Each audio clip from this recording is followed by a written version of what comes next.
This is Las Vegas Real Estate Now with local real estate expert Harvey Blankfeld. So first of all, let's talk. What is a nuisance and or abatement lien? Okay, so nuisance and abatement lien basically is a lien recorded to collect outstanding civil penalties placed on a property. Okay. For many different reasons. One of the common ones that we've seen, it probably happened about 5-6 years ago, City of Las Vegas started fining homeowners who were not in HOAs, but cars in the front yard. Oh. Weeds growing out of the back of the tire. I think I know when this happened. Yep, Yes. I remember that. And they started filing those coming out of the foreclosure era that we had. Right. They were doing different types of checks on neighborhoods, call it.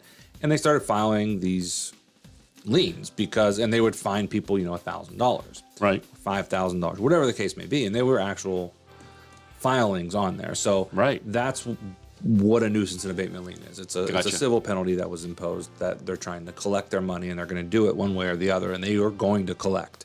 These days, you might see it for somebody using a home for short-term rentals.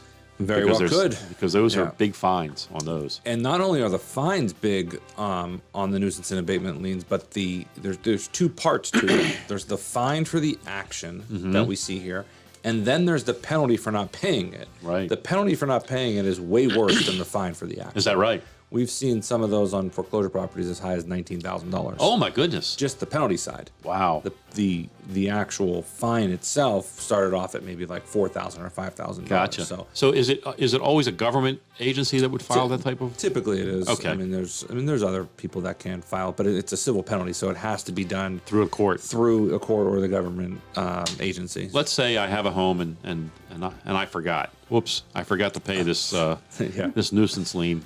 Because we were playing the drums after midnight, and that was 3 years ago, and now I'm selling the house. And you guys pull that up on my report. What can I do? What can I possibly do? There's a couple steps that can be done. First off is we're going to contact the agency that actually filed it. Sure. We're going to figure out what it was. We're going to let the homeowner know. Here's what happened. Here's we think would happen, because we'll get the report. It'll say, noise or whatever it is. We have the recorded document. And then here's who we will pass that information on to the homeowner so they can contact them and basically say, I want to pay you. Can you do anything? Right. Unfortunately, a lot of the times they just can't do anything. You've been listening to Las Vegas Real Estate Now. If you ever have a question about real estate or any of the other topics we cover, just call me off air or text me at 702-203-1165. You can also check us out on the web at lvrealestateradio.com or on our handle on social media at LV Real Estate Radio.